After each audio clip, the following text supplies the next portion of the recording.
Hare Rama Krishna, Hare Rama Krishna, Hare Rama Krishna. Hello, friends. Today we will do the analysis of Pisces Lagna, Pisces Ascendant. This is the last in our series. We started with Aries, and today is the 12th sign of Zodiac and the last video of this series. So, this will be about Pisces. Let's go through the entire framework that we have been following so far, and we'll follow the same thing. We'll look at the qualities of this Rashi. Based on these qualities, what results you can expect from the person who is born in Pisces Lagna. Relationship with Lagnesh.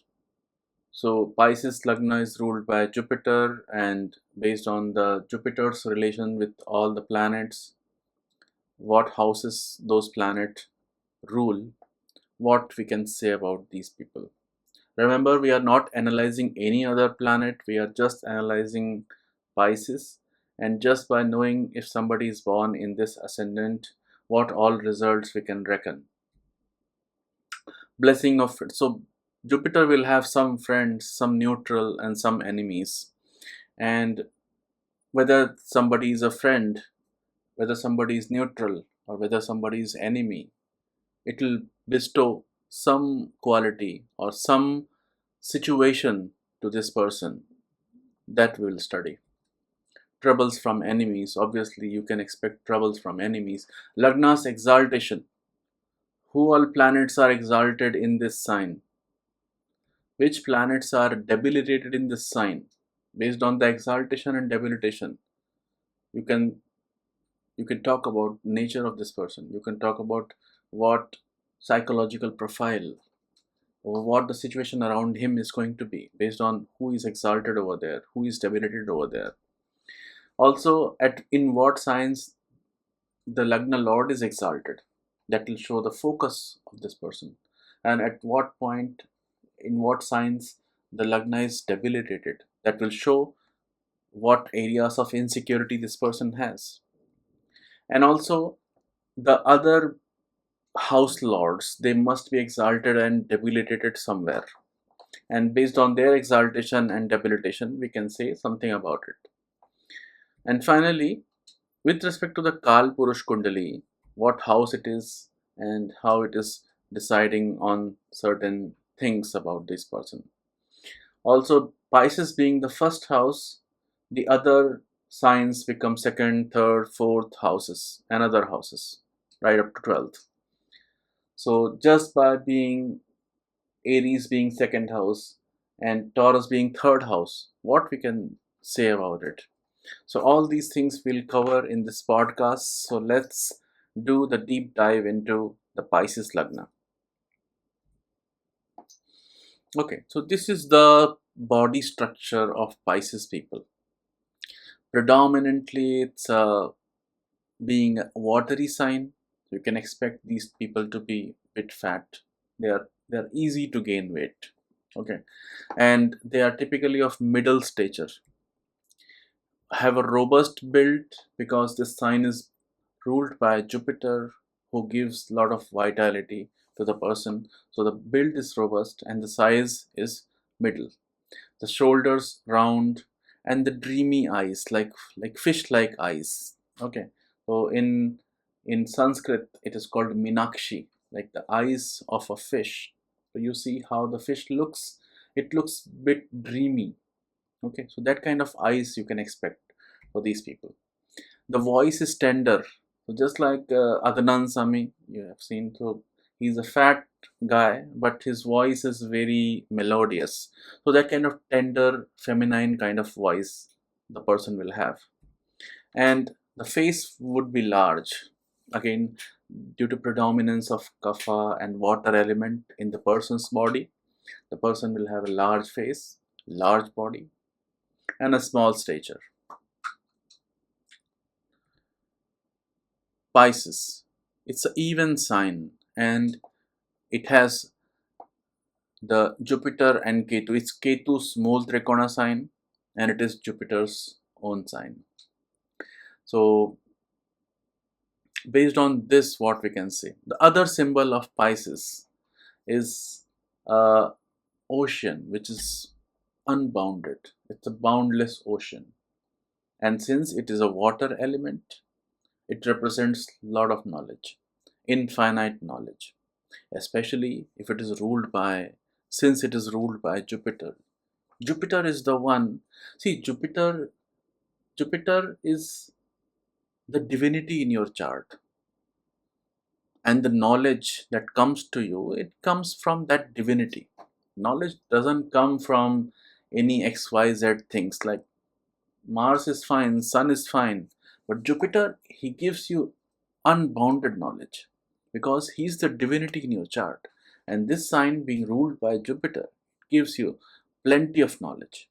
And your mindset is very boundless. Like in your mindset, you can include practically each and every atom in this world. Like you are not limited to this one particular sect or one particular caste, creed, that though this is the these are the people to whom I belong. No, your mindset is so open and boundless. You practically include everything, everyone in your in your in your purview. Lots of knowledge, denoted by the unbounded ocean. Now the age group. So you see, we have appointed, we have assigned age group to each and every sign, right from Aries, with the group of five. Okay, so every 5 year gap, we basically assign it to the next one. So Aries comes to 0 to 5 years, Taurus comes to 5 to 10 years, like that. Pisces is the last sign, and it comes to 55 to 60 years. Now, what kind of attitude you will see in the people of this age group, that thing will be applicable to these guys throughout their life. Like throughout their life, they will be having that kind of mindset, which is almost of a person who is going to retire, who is going to retire. Okay, and he's preparing for the next life, preparation for afterlife. So he's not looking for, he's very giving nature actually. So he's not looking to gain anything in this life. This is by far the nature with that is given to these people by being born in Pisces Lagna. They are looking for afterlife. They are looking for swarga. They are looking to accrue the punya karma by giving to people, doing charity, doing service to the society. They will do things for society for the sake of their afterlife. This will they will have in their background of whatever they are doing. Giver. So it's a natural sign, 12th house of zodiac. That gives him a giving nature. Okay. They will not be in too much into gaining a lot of power or accumulating things. That will not be their nature. Their nature will be to give away and accrue how much punya you can accrue. Easygoing. Okay. So that basically makes them quite easygoing. Okay, relax. Whatever happens, it's fine. Whatever happens, happens for good. Okay, so that kind of surrendering kind of nature is there. That's also partly due to being an even sign, which is a feminine sign that doesn't like to go out there and do something, go out there and aggressively go and grab things. No, that's not their nature. It's more of a feminine, it's a receptive nature. That receptive nature makes them quite easygoing. Philosophical. Ketu, Ketu's Mool Trikona, so that psychic ability they have. Also, Jupiter being the philosophical planet, these people will be philosophical. But this philosophy will not be very dry kind of thing. See, Aquarius is also very philosophical, but those guys can be very dry. These are not dry people. They will use their philosophy to make this entire world their family. They will use this philosophy to do charity, to give away their stuffs, to justify their nature, that they why they are not accumulating, why they are not saving for their future, why they are doing so much into social service or doing charity and feeding poor people and donating things, even studying. So basically, that philosophy they will use for this purpose. But for Aquarius guys, what will happen? They are satisfied with their philosophy. Aquarius people think they are the most mature people in this world. But when they meet Pisces, they come to know these guys have something more. They are way above their philosophy. Aquarius philosophy is just dry.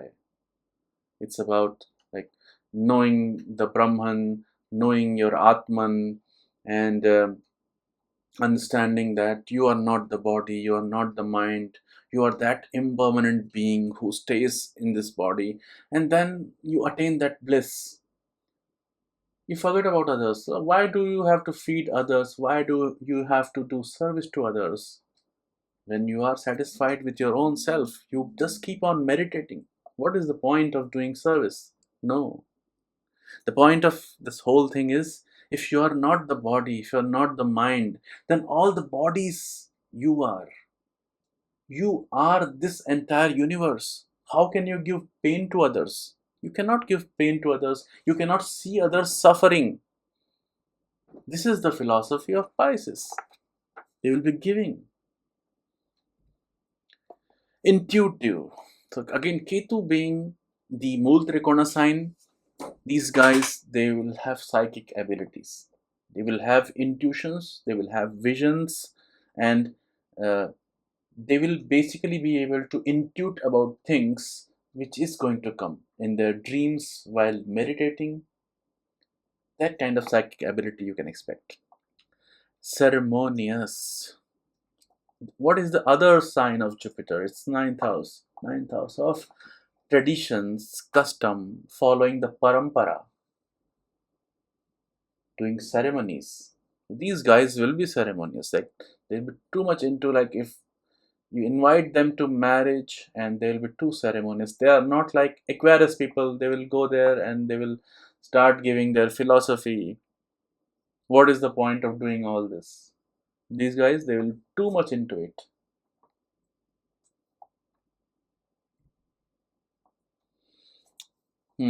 The symbol of Pisces. Symbol of Pisces is two fishes, and they are both in opposite direction. Now, why they are in opposite direction? Look at it this way. You are being born on this planet to fulfill some desire of yours. The fact of being you're born in this world means there was something unfulfilled in your life. There was something, some bad karma, or something to repay. For that you are born over here. Okay.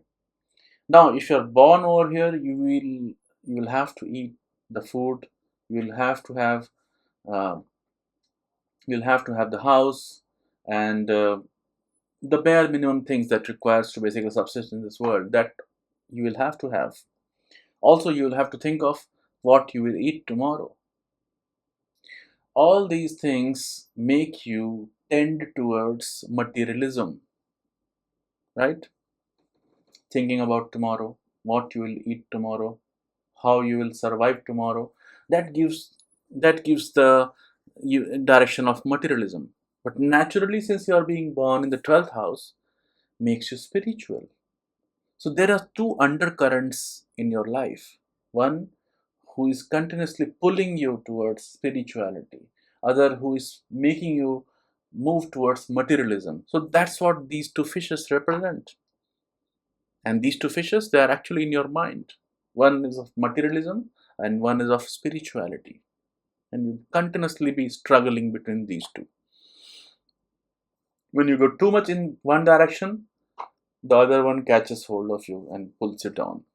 Okay. When you become too materialistic, you will, from within yourself, you feel start uncomfort. Okay, something uncomfortable starts in yourself, and then you start thinking about, okay, let's go and do some donations, let's do some charity, some service. conflict between changeable and permanent. You know what is changeable, you know what is permanent. This body, this mind is changeable. It changes every time. Well, the moment you are born, you had zero mind, absolutely zero mind. And when you are 1 year old, 2 year old, you had a mind, bare minimum mind that required few toys here and there. Then, when you were 10 years old, you had some different kind of toys. You had some different kind of aspirations.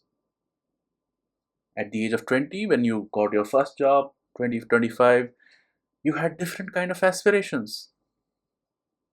And now you have altogether different kind of aspirations. The same mind that has gone through so much accumulation in the last whatever number of years you have lived, that makes it changeable, right?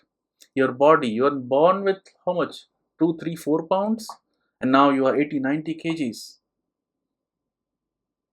I take my word um, if you are thin, okay. But that's what I'm saying. So your body is changing, your mind is changing. What is not changing? The one which is not changing is the one who is witness, who is the Sakshi, who is the Atman, who is looking at these two things growing. And being identified with these two things gives rise to a lot of strife and pain in the person's life. So, this is the conflict that keeps on happening. You hold on to that permanent witness that never changes.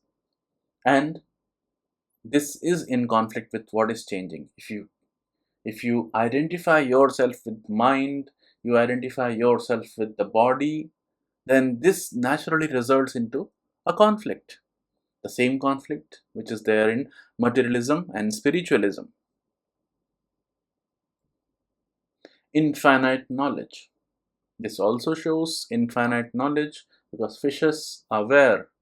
In the ocean. An ocean represents hell lot of water, and that water is the knowledge, the water of knowledge, ruled by Brahaspati, who is the Akash Tattva, which is all pervading. Okay, now let's look at in what house Jupiter is exalted. We all know Jupiter is exalted in Cancer, and for a person who is born in Pisces, Cancer represents the fifth house. What is the significance of fifth house? Fifth house is for progeny, for children. And being exalted over there, what does it mean? It means, this may not mean that the Jupiter is exalted over there in the person's chart. This only means that the Lagna Lord, the intelligence of the person who is born in Pisces, he has special focus on fifth house, because in the fifth house he is exalted. So he has special focus on the fifth house. He wants to achieve the things associated with fifth house. And fifth house is also great motivating factor for these people. Okay, so these three things you have to keep in mind when judging the result for any lagna. Okay, you can take a look at all the other 11 lagnas. The thing is, in what house is the lagna lord exalted? If the lagna lord is exalted in the fifth house, then fifth house is the motivating factor for this person. Fifth house is what this person wants to achieve. Fifth house is what this person is focusing a lot on. So children, yes, he'll be hell lot focused on the children. He'll be very much interested in the progeny, in the well-being of their children.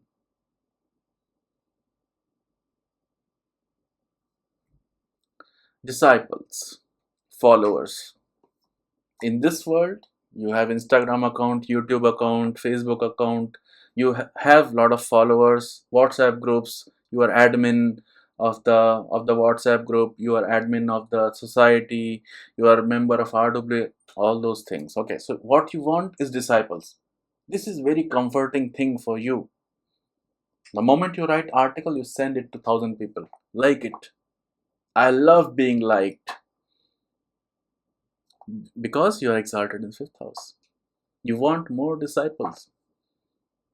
And it is so excruciating at one point of time. See, you want disciples, and because of disciples, you could be writing something which is liked by disciples. So your disciples are not following you, you are following your disciples. That's the that's the paradox of it.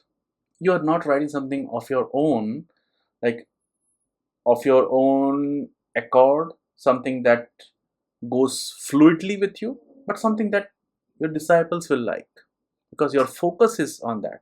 Your motivating factor is on the disciples. Mantra and knowledge. Fifth house is also for the mantra. Fifth house is mantra bhava. So you will be interested in doing mantra.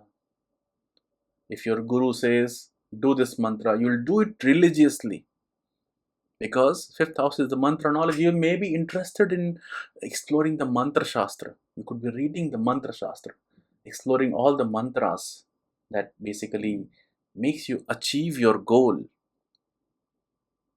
makes your those two fishes go round.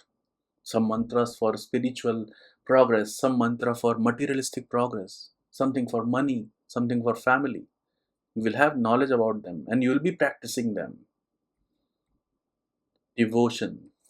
Fifth house, Cancer, where Jupiter is exalted. So much benefic influence on fifth house. Fifth house is for mind, and it gives you a devotion, bhakti. In Hindu mythology, in Hindu, uh, you can say Hindu Puranas, Hindu scriptures, there are four ways, there are four paths. Jnana Yoga, the path of knowledge. Bhakti Yoga, the path of devotion. So these guys, they are path of devotion. They will be into surrendering their ego to their guru, to their deity, and whosoever they are, whatever religious sect they belong to, they will basically be devoted towards them totally. So much so that they will surrender themselves to them. This is the ideal path for them. They're not into excruciating ways of doing the Jnana Yoga, understanding the Atman, Brahman, subconscious mind, conscious mind. No. Straight away they'll go to the feet of their Guru, they will surrender themselves, and they are liberated. Planning. Oh, fifth house is also for planning. These guys are meticulous planners, especially with their intuitive thinking. They combine with the fifth house, they plan excellent ways. They'll take a look at each and everything in excruciating detail. Each and everything. Complete flowchart. What if this happens? What if this does not happen? What path I will take? A plan, B plan, C plan, D plan. Everything they will plan like in absolute detail. Advising others. This also comes closer to the disciples. Okay. They like to advise others because Brahaspati, Jupiter, is the he's the biggest source of knowledge in the world. And when you are filled with so much knowledge and you want to help others, you naturally go and advise others, whether they ask for it or not, whether they do it or not. You always give sattvic advice to the people.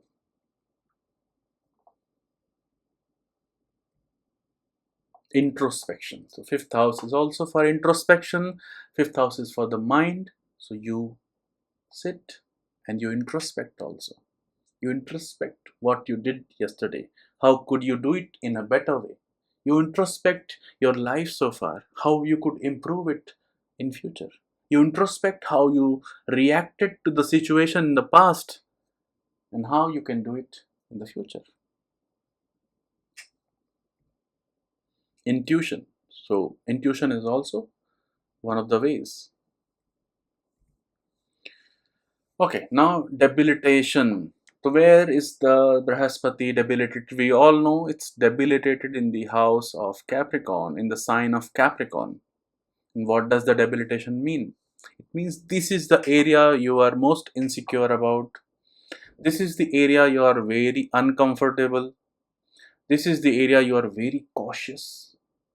You always feel very cautious in dealing with the areas of Capricorn. And this is the something that you tend to avoid. You develop a paranoia in dealing with this house. Jupiter, Pisces, it is debilitated in the Capricorn, which is the 11th house. So all the 11th house related things, you will have these tendencies. You will feel insecure about them. You will develop paranoia about them. You will tend to avoid it. You tend to be very cautious about it.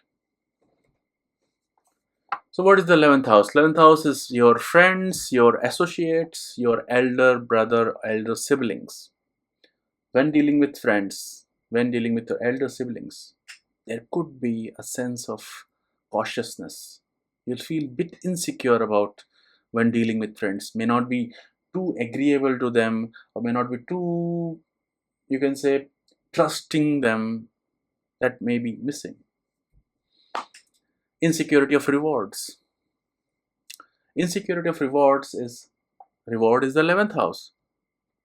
Reward is the final culmination of whatever you are doing. Whatever you're doing in the 10th house, whatever service you are doing, whatever work you are doing, you are insecure about whether I'll get rewarded or not, whether I'll get the credit for it or not. So that thing, you see Trump, okay, he's continuously asking for whether what I did, I'm not getting acknowledged for stopping the war between India and Pakistan. Continuously he's taking credit for, he's asking for the world to give him credit. Very insecure about the 11th house. That kind of thing will be there. Very insecure about whether I'll make a gain out of it or not, whether I'll make friends or not, whether I'll get rewards for it or not. That kind of insecurity will be there.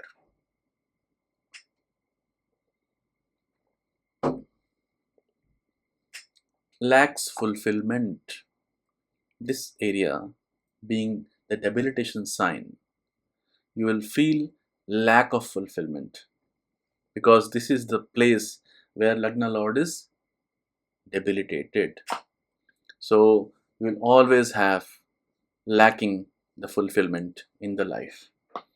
Whether did I achieve something, there will be undercurrent of unsatisfaction in your mind. And problems from elder siblings. Elder siblings is also 11th house. So all these factors of avoiding them, feeling insecure about them, whether I don't want to go into the reasons for why you would feel about your elder siblings, but that could be one factor in your life. But don't take it verbatim. It may so happen that some good planets are over there, or the 11th Lord is exalted in your chart. So these things may be other way around. Now, Pisces qualities. So it's a dual sign and even sign. Dual means it is very flexible. Sometimes it is moving, sometimes it is stopped. So you are flexible, you are not rigid.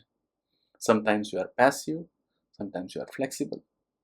It is even sign, which is a feminine sign. That means you are more receptive, you are more sympathetic instead of aggressive and going out there and achieving things. You are more receptive, more surrendering. Water element is predominant. That makes you very comfort loving, especially because Venus is exalted in Pisces. So you are very comfort loving, very easygoing also because of influence of sattvic planets like Jupiter, influence of water element. You're a very easygoing person. Give away things. Don't hold on to something. Don't. If you're competing with others, it is likely that you give up early. Okay, you go ahead because you have such a broad mindset. You don't like competing with others. You go give away. Plump because of the predominance of water. or tendency to gain weight easily, very easily. Like these are the people who will say that even if I drink water, I gain weight. That kind of thing. Dosha. So what dosha they will have? Because of predominance of Jala, it's basically Kapha dosha. Tend to gain weight, and when you gain weight, that gaining weight itself causes a lot of disease, which is Kapha related. Naisargic Kundali. In the Naisargic chart, it is the 12th house. And what is the 12th house? 12th house is culmination of evolution of consciousness. Right from Aries, Taurus, Gemini, all the way up to Pisces, these 12 signs, they are actually 12 stages of evolution in the person's mind. You get born one after the other. Not exactly one after the other, but one sign is more mature than the other sign.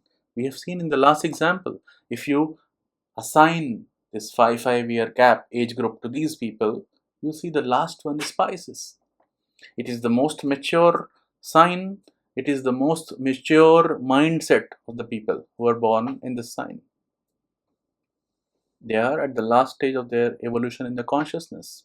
That's why all the munis, all the rishis who have done, okay, done that, seen that, been there, all that kind of attitude these people will have, because they have gone through all the other rashis. They know what they look like, what they can achieve, what kind of mindset they have. So now what is the time? Now this is the time to go and meditate in the jungle, like a rishi, like a muni. And like a rishi muni, you are at the culmination of your consciousness. Pure conduct, naturally not inclined towards hoarding. Being a 12th house is for giving. So you are naturally not inclined you are naturally inclined toward giving, doing the 12th house, being the natural 12th house. Okay. Naturally inclined towards liberation, always tending towards the moksha. The problem happens when you try to become materialistic. Then your mind becomes dichotomous. If you are naturally for liberation, go out there for liberation. Don't hold on to things. Don't hoard things. The problem happens when you do something that you are not supposed to do. Who is the Lord? Lord is Jupiter. And Jupiter is very gentle mannered, very sattvic planet, modest and humble. Jupiter is very modest, very humble. He has a dignified look. He's very amicable, honest, and philosophical. Basically, all the good qualities in a gentleman with pure heart and pure mind, that kind of thing they will have. Because Jupiter is the Lagna Lord, so all these qualities come naturally to them.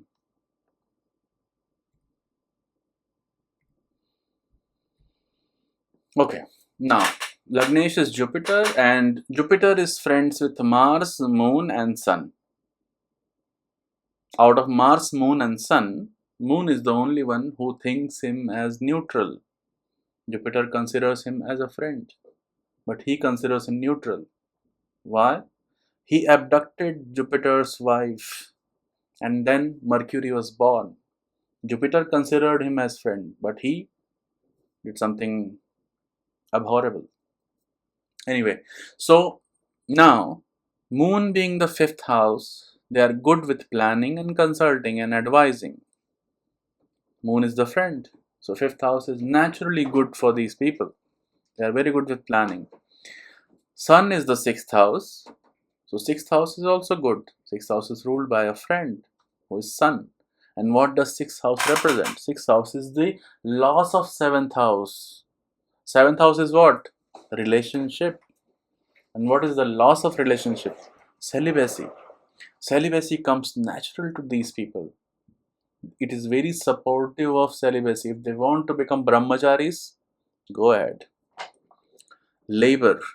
The people who are your servants, they'll always be friendly towards you. They will not come back backstabbing you or doing something evil for you, they will really love you. They're friends with you, and they are mutual friends. You also love them, they also love you, and there is a mutual respect.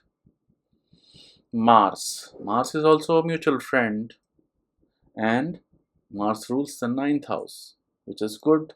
It's good for wealth and gains, especially because Mars is exalted in the 11th house. He gives you gains. You are not thinking about gains, but ninth house of fortune is giving you. The nature is giving you. But when Mars is weak, he is debilitated in the fifth house of mind, fifth house of mental anxiety, and it will cause you the mental anxiety if Mars is weak. Now, Lagnesh is neutral to Saturn, Rahu, and Ketu. Okay, he neither likes nor dislikes the way of Saturn. What is the way of Saturn? Saturn is doing way too much of discipline, hatha yoga. Okay, twisting your body in this and that position, thinking that you will gain knowledge, um, you'll spiritually uplift yourself. Go ahead, do it. I am always in bliss because I am devoted to my Guru. I am devoted to my Lord. I am devoted to Narayana himself. I don't have to twist my body in n number of positions. No, no, no. Ketu, you want to do some sadhana? Go and do the home, havan, and even some kind of tantric pujas, everything you want to do. Go ahead, do it. Neutral. Think out of the box. Go ahead. Keep on thinking. Eventually, you'll come to Pisces for liberation. Not in this life, but in some life. Who are the enemies? Whom he considers enemies? Mercury and Venus. Jupiter is all about surrendering. He's all about the ultimate knowledge, about sattvic inner peace. Now, who can go and disturb that peace? Mercury and Venus. These two are the Rajasic planet. They go and entice him. Come, get married. It's a lovely life. Come, let's do the trading. Earn some money. Get some business. And these are the people who come and disturb the peace of mind for Jupiter. That's why he dislikes them. But they consider him neutral. He who Jupiter, he dislikes them. He considers them as enemy. If at all you have meditated, you know, whenever you achieve the peace of mind, then what disturbs you? The Rishi Munis in the past, you must have seen in Puranic stories, in some serials in Mahabharata or somewhere, that when Rishi is meditating, who comes? Menaka comes, Urvashi comes. They come and then they destroy the peace of mind of these rishis. They bring some rajas with them and they disturb him, they entice him towards the fruits of this world. Mercury gives him the lust for money, and Venus gives them lust for this body, this mortal body. Now let's look at the houses they hold. So just because naturally they are inimical, they pose this kind of, since they also rule the houses, those houses also tend to become inimical. Mercury rules over the 7th house. So these guys, they will be inimical towards their spouse. Now, how could they be inimical towards they will not be too much interested into like going and being with the spouse. They will say, we are happy over here. You want to have babies? They will make babies and they will separate. They will live in the two continents or living in their separate worlds. Okay. But for Mercury, they will not be inimical towards them. They will be just neutral towards them. Okay, it's their way of life. Let it be. Okay. May consider younger siblings or in-laws inimical. Younger sibling is third house. Venus rules the third and the eighth house. Eighth house is for in-laws. So they might be inimical towards them also, towards their younger siblings also. But for them, they will be neutral.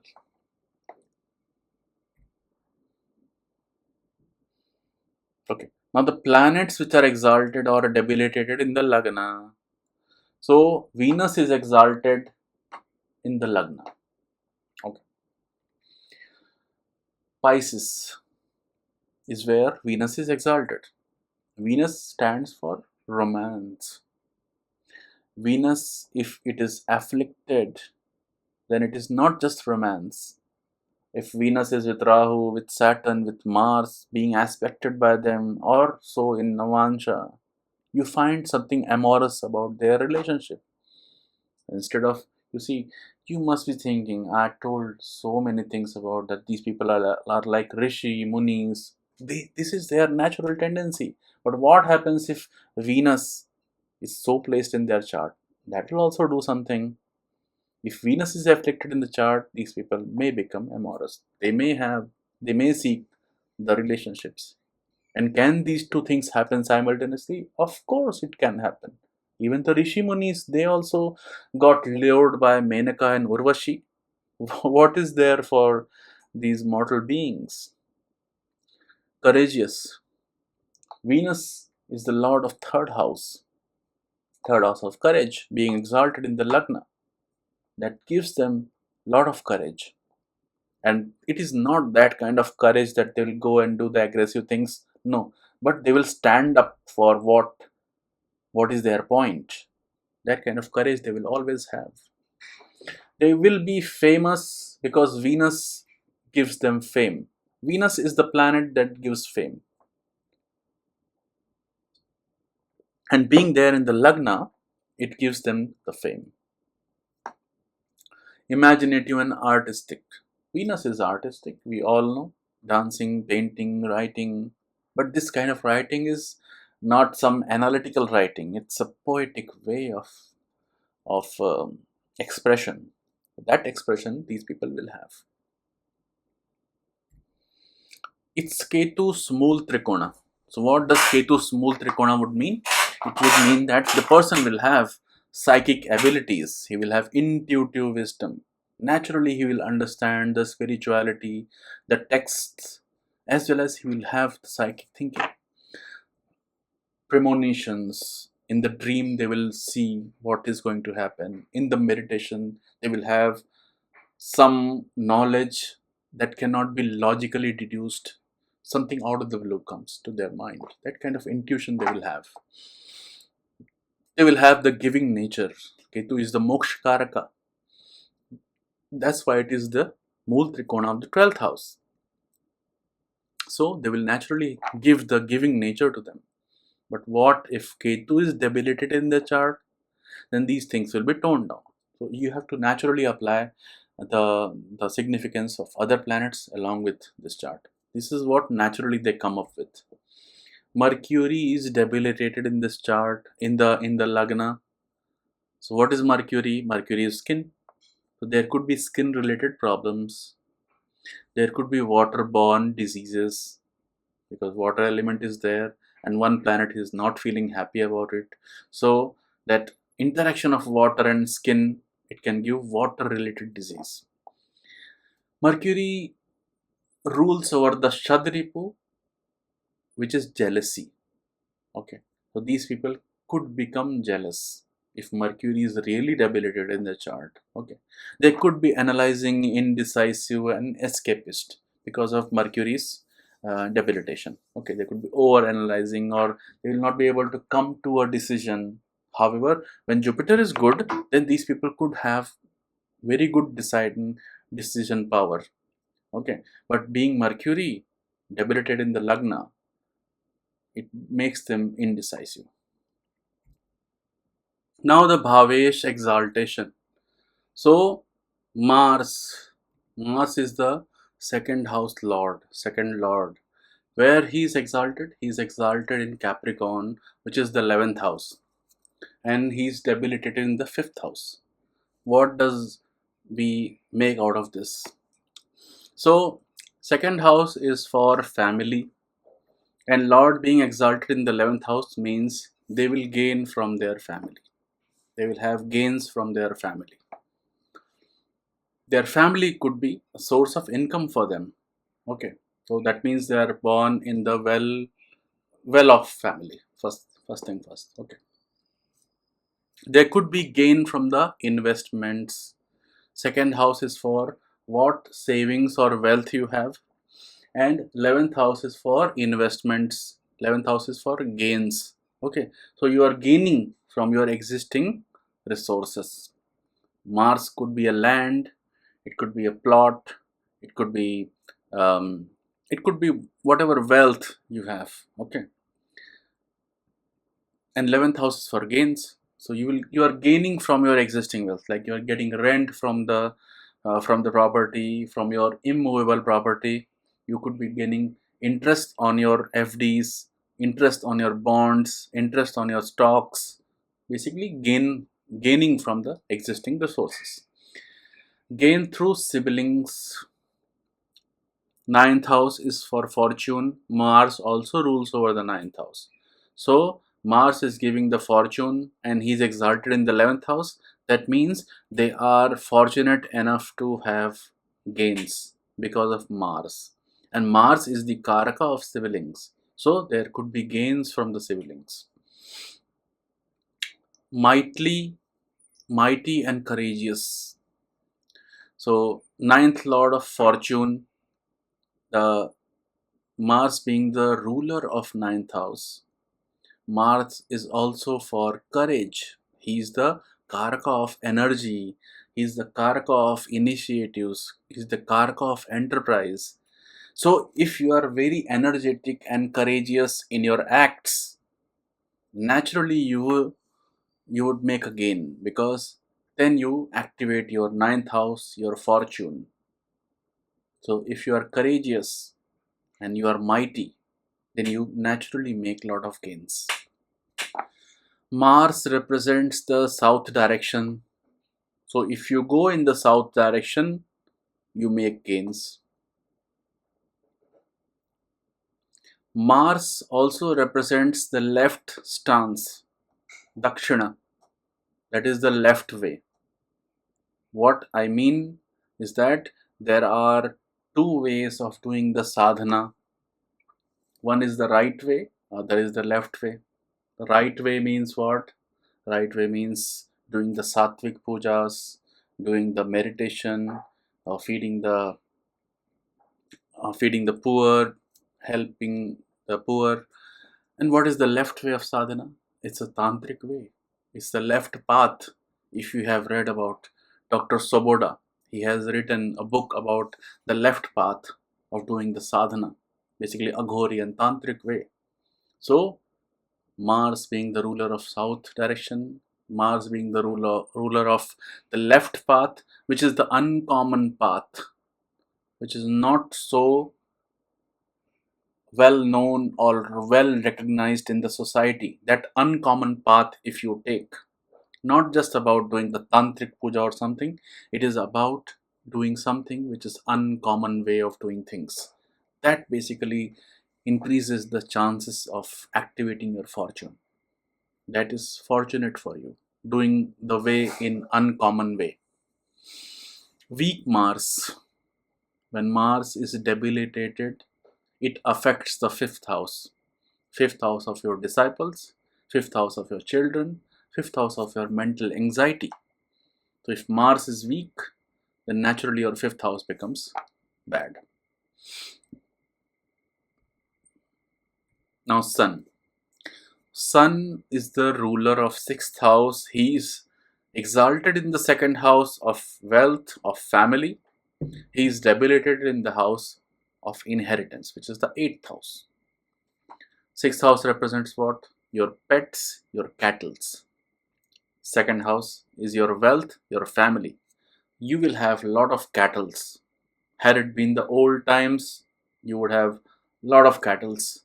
But now in this time, it's like you will have lot of pets. And second house is for family, so you will treat those pets as your family.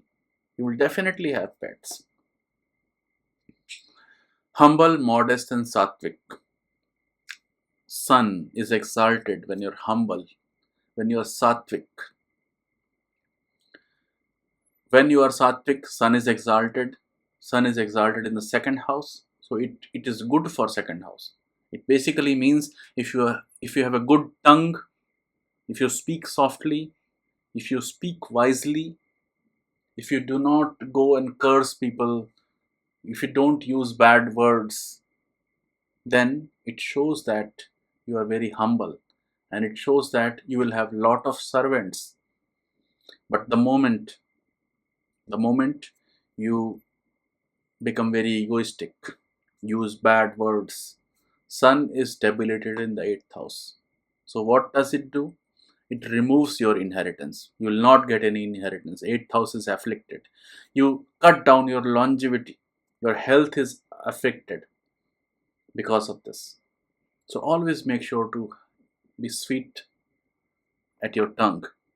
Do not use bad words, lest the 8th houses will be affected. 8th house of inheritance, of longevity, of health problems. Weak sun, if sun is weak, then it basically gives sudden dangers and health issues. And if the sun is strong, it gives you wealth and good family. Now come to Saturn. Saturn is about discipline. Saturn is about hard work, about being honest. Saturn is exalted in the 8th house. Saturn is debilitated in the second house. So what will happen? If weak Saturn, that means if the Saturn is weak, you will get the afflictions in the second house. Second house of face, of your eyes, second house of family and wealth. If you make Saturn strong, then you naturally improve your 8th house, which is inheritance, longevity. Even secret knowledge, occult knowledge also you can get because of activation of 8th house. And how do you weaken your Saturn? You follow the indisciplined life. That will weaken it. You avoid hard work. You weaken your Saturn. The moment you do these two things, you weaken your Saturn and you start seeing some affliction in your eyes, some affliction on your face, some problem at your family. And if you improve it, you are disciplined. Every morning you wake up at 6 o'clock. At 6:30 you do yoga. At 6, 7 o'clock you do all the things. Everything at same time daily. Saturn is satisfied. Every time you make a chunk of time where you do a lot of hard work, Saturn is exalted. Saturn is exalted. It will give you a lot of inheritance. He will give you a lot of occult knowledge. He'll improve your longevity. He'll improve your health.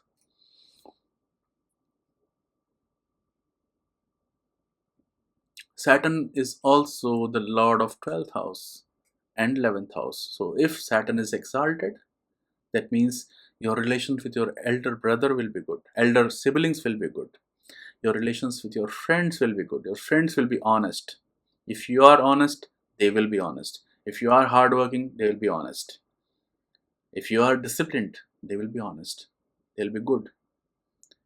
If you are not hardworking, not disciplined, you will activate the 12th house also, which is uncontrolled expenditure. You will not be able to control your expenditure. A lot of spending will happen. So, disciplined life is the key.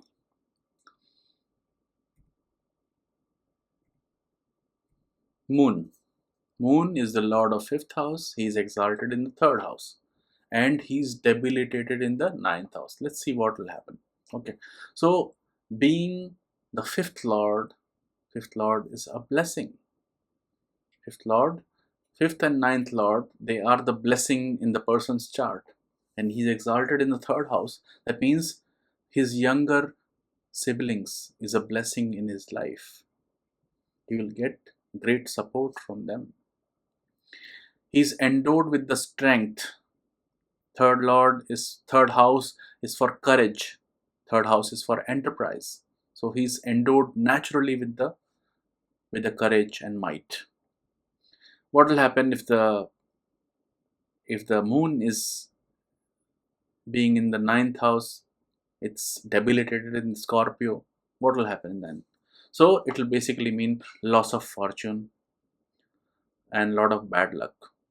If it is strong, then it's a good for siblings, and it will be good for enterprise.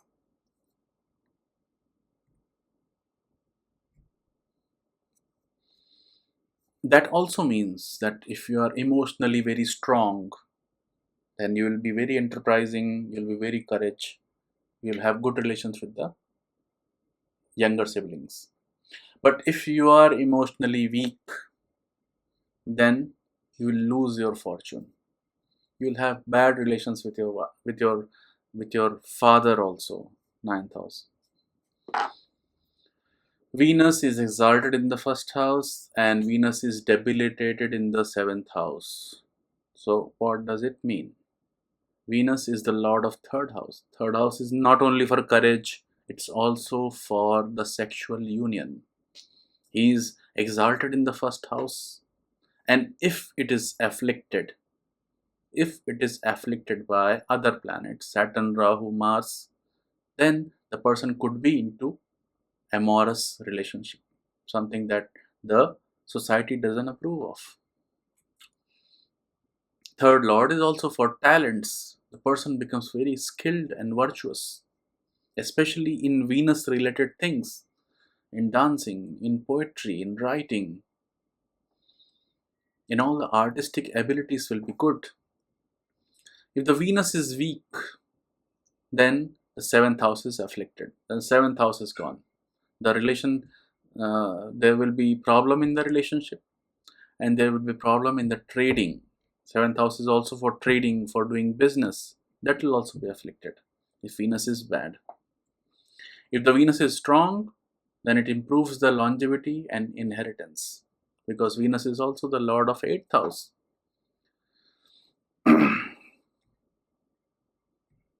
Mercury is exalted in the seventh house, and he is debilitated in the first house. So fourth house, Mercury rules over the fourth house. Fourth house represents the people who are in your village, people who are in your country. See, Lagna is yourself, second house is your family, immediate family, third house is your extended family, and fourth house is your village. If you are not in the village, then the people of your town, people of your state, your countrymen, all those things come under fourth house. Okay. Now see, the fourth house help in business. Why? Because that fourth house lord is exalted in the seventh house. So they will come and they'll help you in your business. If you start a business, they will come and they will help you. Trustworthy. Fourth lord is for purity of your heart. What's there in your heart? That's the fourth house. Mercury is very innocent. Mercury is non-violent. Mercury is a benefic planet. So your heart is pure. And it is exalted in the seventh house. So your relationship, you'll be very pure in your relationships. Skin disease. Mercury is the karaka of the skin disease. Karaka of skin. And since it is debilitated in the Lagna, so there could be some skin related problems. If the Mercury is strong, that means your trade is going fine, you are very enterprising, your people of your village, your society, they are coming and helping you. If Mercury is strong, then you will have lot of vehicle, luxuries, good house, good relations with mother. But if the Mercury is weak, then you will have skin disease, you will have waterborne disease, because Mercury is debilitated in the first house, which is the watery house. So your Lagna is afflicted. Now let's look at Pisces being the Lagna. All other houses become second, third, fourth houses. All of the signs becomes second house. So just by being the second house, what result does it bestow? So these results we have got uh, from Mansagri. I'll try to explain each one of them, the rationale behind each of those, but sometimes even I haven't understood why this result has been given. So I have just given it straight away. Okay, so let's see. The second house is for if Aries, second house of family, this is where Sun is exalted and it is ruled by Mars. So all the male influence is there. And second house is also for family. So he'll be blessed with male children, giving the blessings of Sun and Mars. The person will be blessed with more male children. Okay, there will be wealth from righteous deeds because Sun is righteous, he's sattvic. Even though he's cruel, he will give the wealth from the righteous means. The person will have amicable disposition, again the influence of sattvic planet. He'll be fond of company of scholars and he'll be endowed with cattle and goats. So Aries represents goat. Taurus also represents cattle like bull, cow. So these two rashis, if they are associated with the wealth uh, houses, then the person may have wealth because of cattle. He could be doing some business, or he could be in a profession where having cattle means wealth, like a dairy business or something. Third house is Taurus. The person is friendly toward king. Why? Because moon is exalted over there. Sun and moon, they are royal planets. Okay, so the moment they are associated with the third house, it becomes they become friendly towards the king. Okay, they are very brave because third house is fortified because of exaltation of moon, and third lord is also exalted in the Lagna, makes them very brave. They are charitable because third house lord is exalted in the natural 12th house, so they are charitable. They are celebrated because Venus is the Rajasic planet. It gives you that, it makes you famous. Okay, Venus makes somebody famous. Venus, wherever it is, it gives you fame, makes you renowned, makes you poetic and scholarly, because Venus is very scholar and he is very poetic also, very artistic also. He honors Brahmanas because Venus is himself a Brahmana.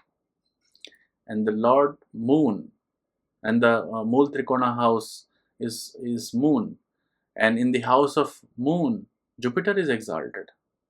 So that basically gives the person disposition of, like, he honors the Brahmanas, he honors the people who are scholar, he honors the Pandit. Gemini. Gemini is the fourth house. The person is comfort, he gains comfort from the activities of Gemini. And what are the activities of Gemini?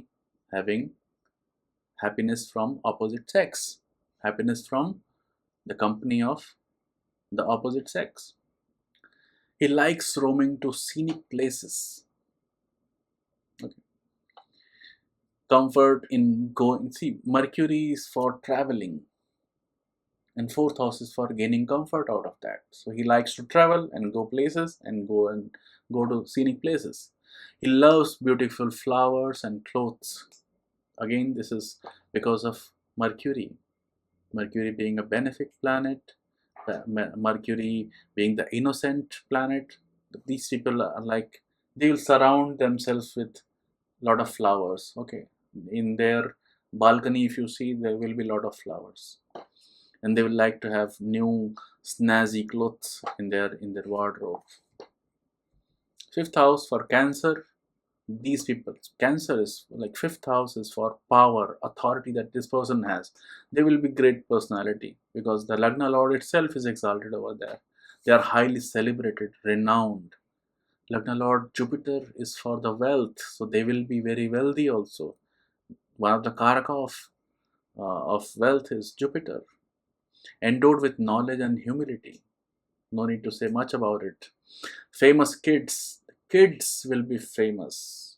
Wherever Lagna Lord goes, that area becomes illumined. Okay, so the kids will also become very famous. especially because the moon is exalted in the house of Venus. Venus gives the fame. Kids give mental satisfaction. Fifth house is for mind. What's on your mind? Whatever is the karaka of Jupiter and moon, they will give satisfaction. So fifth house gives the satisfaction because Jupiter is the karaka of children. Jupiter is also the, like, fifth house is also for disciples. If they have a lot of disciples, lot of likes, they will be very happy. It will give them satisfaction. More daughters. Now, they will have more daughters because moon is a feminine planet. So being a feminine planet, he will tend to give more daughters. Sixth house is for Leo. Okay. Sixth house, Leo, discord with own people in matters of daughter. So there could be some issue with the with own people, own family because of the daughter. Okay. Sudden loss of wealth due to other women, because see, sixth house is for uh, fighting or discord, and it is debilitated in the house of Venus. Venus is the other woman, the woman. Okay, so there could be some loss of wealth because some discord because of other women. Okay, sudden loss of wealth on gambling. Eighth house is for gambling. The sun is debilitated. Sun is the karaka. Sun is the giver of wealth. He is debilitated. So out of gambling, some loss could be there. They are humble and sattvic planet because sixth house is how you treat your servants, people who are below your strata. See, sixth house is the people who are below, who are the people of lower strata, and tenth house are the people who are of the higher strata. So how you deal with them, since the sixth house lord is sattvic, they will be you'll be dealing with them with humility. That's what it shows. Seventh house, Virgo, ruled by Mercury. Mercury is sattvic planet. Mercury is not sattvic. Mercury is benefic planet. He is non-violent. He is very gentleman. Okay, so the spouse will be very good. Spouse will be very beautiful. Bereft of sons. I could not find much reasons for why he could be bereft of sons because of seventh house Virgo. The only thing is that Mercury is animical. Jupiter considers him animical. So Jupiter being the karaka of sons, there could be some issues with the childbirth. Okay. Good fortune is there because of Mercury. Marital happiness will be there because seventh house lord himself is exalted in the seventh house. There would be pleasure in the life. It is also the fourth house lord. Okay, so it gives you comfort. There could be engagement in the politics. The person could be engaged in some kind of politics. He will do the sweet speech and he'll be honest and truthful because of seventh house being Virgo. Eighth house Libra. Eighth house is how you go from this planet, how you die. So there could be death because of excessive fasting. For Pisces, Saturn is the 12th lord and he is exalted in the 8th house. 8th house is for how you die, and Saturn is for the detachment. Saturn is for the fasting. Saturn is for the discipline, the extreme kind of discipline. So that you must have heard in Jain traditions, there are some fasting unto death. I don't remember the exact name, but there are practices in the society where the person basically, because of too much Saturnine effect on the eighth house, the person could be into too much fasting, doing a lot of fast in a week, and there could be health issues because of that. Even the death could be because of that. Death due to other human. Libra is a sign of human. It's a marketplace where a lot of humans are there. They're interacting with each other. So other human could be the cause of death. Death due to show of courage. Now, who is the Lord of 8th house? The 3rd house Lord. The person is so courageous. He do some act of so much courage that can bring him death. Death due to excessive anger. No, I don't understand much why anger comes into picture for this, other than since the Lord of Eighth is also Lord of Third, and Third is for the initiatives and the enterprise and aggression. So there could be death factor because of that that aggression that comes from the third house Lord. Death at home at night. This is because uh, Aries is the place where Sun is exalted, so it's the sunrise. Libra is the place where Sun is debilitated, which is like sunset. Okay, and since it is the eighth house, there could be death after sunset. Okay, ninth house of Scorpio. Okay, so ninth house is um, ruled by Mars and Ketu. They both are good for this, but Mars and Ketu, they have their inherent nature. They make the people cruel. Okay, there is a cruelty in the person, so he may be indulged into some cruel deeds. He may be into inflicting pain on others, and he is looking after people or giving food and shelter. Okay, uh, this is the positive side of it. Positive side of Ketu, that he'll be giving shelters to others, giving food to others. He may be into showing off his faith or path. He may want others also to follow the path that he has been following. So that's on the flip side. Especially the ninth house is badly afflicted, then these things may come into picture. 10th house, Sagittarius. Okay, so he'll be into multiple income generating activities. 10th house Lord is also the Lagna Lord. So he may be into doing multiple things. His mind will always be into doing what he can achieve, what he can do. Okay, those kind of things. He's into philanthropy because of Jupiter's sattvic nature. He behaved like a king in eating habits. I told you 10th house is for the people of higher strata. 6th house is the people of lower strata. Okay. So 10th house is the higher people who are higher than your economic status. And Jupiter is for food. He is also the karaka of second house of food. So you could be eating as you would have eaten if you are of the higher economic status. So you'll eat like a king. Very lavishly you'll eat. Okay. Chappan bhog you'll prepare for yourself. Blessed with landed property. Ketu is exalted in the 10th house. So there could be inheritance property because of this. Blessed with fame. Lagna Lord. Lagna Lord itself gives the fame. And being in the 10th house, your activities will give you the fame. 11th house of Capricorn. So there would be gain through ships, ports, or maritime activities. Why?